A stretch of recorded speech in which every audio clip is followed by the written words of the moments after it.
ඔබේ අතෙත් මත්ස්‍ය සලකුණු විවිධ ස්ථානවල තියෙන්න පුළුවන්. බහුතරයක් අය හිතන අය ඉන්නවා මේක අහඹුවක්. එහෙම නැත්නම් එහෙම සලකුණක් තිබ්බා කියලා ඉවරලා එතනින් එහාට දෙයක් නැහැ කියලා. නමුත් ඒක සම්පූර්ණම වැරදි අදහසක්. පුරාණ ශ්‍රීශිවරු ඒ වගේම ලෝකේ හැම පාරම්පරික දැනුම් පද්ධතියකම මූල ආරම්භයේ ඉඳලා එන දෙයක් තමයි මේ හස්ත රේඛා ශාස්ත්‍රය කියන්නේ. ඉතින් හස්ත රේඛා ශාස්ත්‍රයේ කිසිම දෙයක් අහඹුවක් හෝ මිත්‍යාවක් බොරුවක් නෙමෙයි. ඒක ඇත්තටම ශාස්ත්‍රයක්. ඒක විද්‍යාවක් විදිහට ප්‍රගුණ කරන්න පුළුවන් දෙයක්.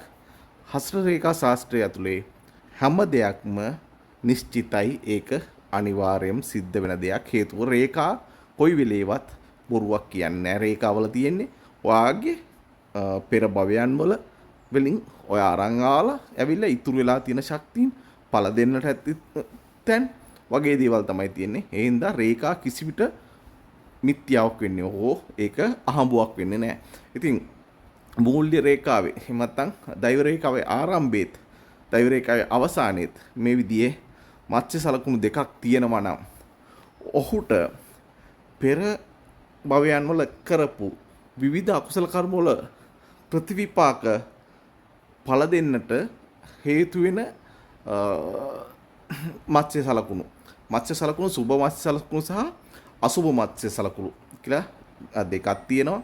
ඉතින් මේ ඉහළට ගමන් කරන මත්ස්‍ය සලකුණු අපි සුභ ඒවා විදිහට පහළට ගමන් කරන ඒවා ඒවට එරෙහිව නැගී සිටින වාගේ පෙර කළ පව්වල ප්‍රතිවිපාක කර්ම ලබා දෙන මත්ස්‍ය සලකුණු විදිහට හඳුනනවා.